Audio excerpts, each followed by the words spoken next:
ഏറ്റവും സ്നേഹമുള്ളവരെ, കർത്താവിൻ്റെ നാമം വിളിച്ചപേക്ഷിക്കുന്നവർ രക്ഷ പ്രാപിക്കും.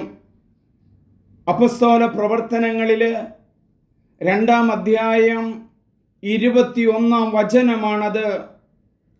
Whoever calls out the Lord, for hell will be saved. കർത്താവിൻ്റെ നാമം വിളിച്ചപേക്ഷിക്കുന്നവർ രക്ഷ പ്രാപിക്കും. ഈ വചനപ്രഘോഷണത്തിൻ്റെ ആരംഭത്തിൽ കണ്ട ദേവാലയം ദൂലഹട്ട് എന്ന് പറയുന്ന സ്ഥലത്തെ ക്രൈസ്റ്റ് ദ കിങ് ചർച്ചാണത്. ആസാമിലാണ് ആ ദേവാലയം. വർഷങ്ങളോളം പഴക്കമുള്ള ആ ദേവാലയം ഞാൻ കടന്നു ചെല്ലുമ്പോൾ പുനരുദ്ധാരണ ഘട്ടത്തിലാണ്. അതിൻ്റെ മുൻവശം നന്നാക്കുന്ന തിരക്കിലാണ് അവിടെ നടക്കുന്നത്.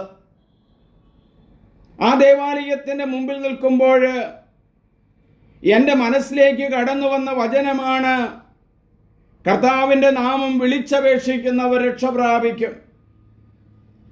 ആസാം എന്ന ആ സംസ്ഥാനത്ത് ദൂലഘട്ട് എന്ന് പറയുന്ന സ്ഥലത്ത് മിഷണറിമാർ ചെന്ന് അവിടെ മനോഹരമായൊരു സ്കൂളുണ്ട്, ബോർഡിംഗ് ഉണ്ട്. അതിന് ആസാം ഗവൺമെൻറ് ഏറ്റെടുത്തിട്ടുണ്ട്.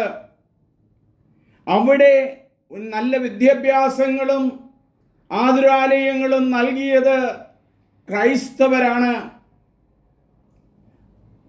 ക്രിസ്ത്യാനികളുടെ പ്രത്യേകമായൊരു പ്രത്യേകത ജനങ്ങൾക്ക് വിദ്യാഭ്യാസം നൽകുക, സാമൂഹികമായിട്ടുള്ള കാര്യങ്ങൾ ചെയ്യുക, അങ്ങനെ ജനത്തെ പുനരുദ്ധരിക്കുകയാണ്.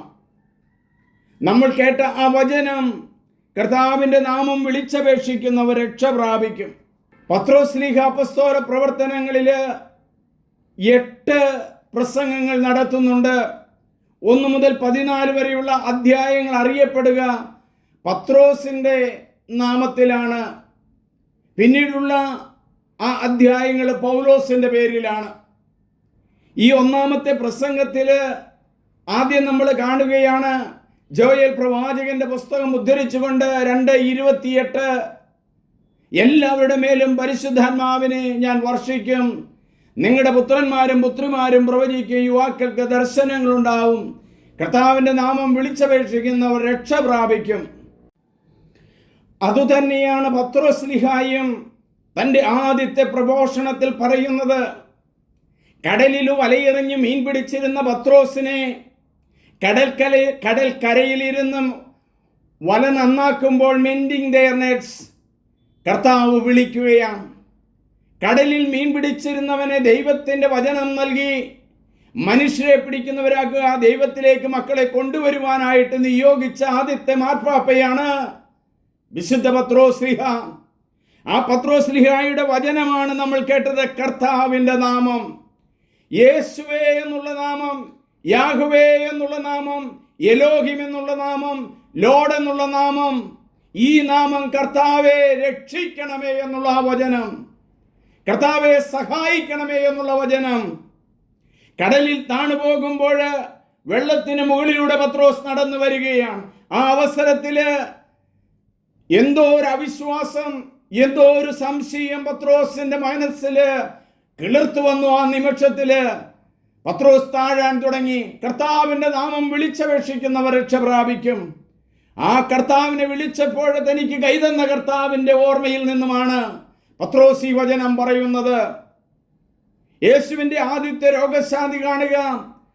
മത്തായിയുടെ സുവിശേഷം 8-ാം അധ്യായത്തിൽ 1 മുതൽ 4 വരെയുള്ള വചനങ്ങളിൽ ഒരു രോഗി, ഒരു കുഷ്ഠരോഗി എന്ന് പറയാം, ആ മനുഷ്യൻ യേശു പ്രാർത്ഥന കഴിഞ്ഞ് രാവിലെ വരുമ്പോൾ കർത്താവിനെ വിളിക്കുക, കർത്താവേ ലോർഡ്, കർത്താവേ അങ്ങേക്ക് മനസ്സുണ്ടെങ്കിൽ എന്നെ ശുദ്ധനാക്കാൻ കഴിയും. Lord Jesus, if you choose me I will be healed. കർത്താവേ എന്നുള്ള ആ വിളി പത്രോസിന്റെ മുമ്പിൽ കേട്ടതാണ്. ഇത് അടുത്തു നിന്നാണ് വിളിച്ചതെങ്കിൽ അകലെ നിന്നുകൊണ്ട് 10 കുഷ്ഠരോഗികൾ ഉറക്കെ വിളിക്കുകയാണ്, യേശുവേ ഗുരുവേ ഞങ്ങളിൽ കനിയണമേ. ഈ വചനം കേൾക്കുന്ന നിങ്ങൾ യേശുവിനെ ഉറക്കെ വിളിക്കുന്നെങ്കിൽ നിങ്ങളുടെ ജീവിതത്തിലേക്ക് യേശു കടന്നു വന്നുകൊണ്ട് അടയാളങ്ങളും അത്ഭുതങ്ങളും നൽകും. ആ കുഷ്ഠരോഗി വിളിച്ചില്ലേ രാവിലെ, കർത്താവേ അങ്ങേക്ക് മനസ്സുണ്ടെങ്കിൽ എന്നെ ശുദ്ധനാക്കാൻ കഴിയും, എനിക്ക് മനസ്സുണ്ട്. ഒരിക്കലൊരു ക്യാൻസർ രോഗി വരുന്ന അവസരത്തിൽ പ്രത്യേകമായിട്ട് പ്രാർത്ഥിക്കുകയാണ്. എൻ്റെ ശുശ്രൂഷയിൽ ഗാന ശുശ്രൂഷ നടത്തുന്ന ജീവ എന്ന് പറയുന്ന മകളുടെ അമ്മ ഹോളിന് ഏറ്റവും പുറകെ കിടക്കുകയാണ്. ആ അവസരത്തിൽ ഞാൻ എഴുതി കൊടുത്ത ഒരു ഗാനം ആ മകള് ജീവ മോള് ചൊല്ലുകയാണ്. കരളലിയുമോ നാഥ സുഖമാക്കുവാൻ, ആരുമില്ല എനിക്കാരോരുമില്ല, നീ മാത്രമാണെൻ ശരണം. കർത്താവിന് വിളിച്ചപേക്ഷിക്കുക. കർത്താവിന് വിളിച്ചപേക്ഷിക്കുമ്പോൾ കർത്താവ് കടന്നു വരും. ദാവീദിന്റെ പുത്രനായ യേശുവേ, എന്നെ കനിയണമേ, എൻ്റെ മകളെ പിശാച് ക്രൂരമായി ബാധിച്ചിരിക്കുന്നു എന്ന് കാനൻകാരി പ്രാർത്ഥിക്കുമ്പോൾ അവളുടെ രണ്ടാമത്തെ ഒരു പ്രാർത്ഥനയുണ്ട്. കർത്താവെ സഹായിക്കണമേ. പീഠത്തിൽ നിന്നും വീഴുന്ന അപ്പക്കഷ്ണങ്ങൾ തിന്ന് നായ്ക്കൾ ജീവിക്കുന്നില്ലേ എന്ന് അവൾ ചോദിക്കുന്നുണ്ട്. കർത്താവ് മനസ്സായിക്കൊണ്ട് ആ കാനാൻകാരിയെ കർത്താവ് സുഖപ്പെടുത്തിയില്ലേ? അത് തന്നെയാണ് പത്രോസ് പറയുന്നത്. കർത്താവിന്റെ നാമം വിളിച്ചപേക്ഷിക്കുന്നവർ രക്ഷ പ്രാപിക്കും. Whoever calls out the Lord for help will be saved. കർത്താവിനെ വിളിച്ചപേക്ഷിക്കുന്നവരാകാം. നമുക്ക് പ്രാർത്ഥിക്കാം.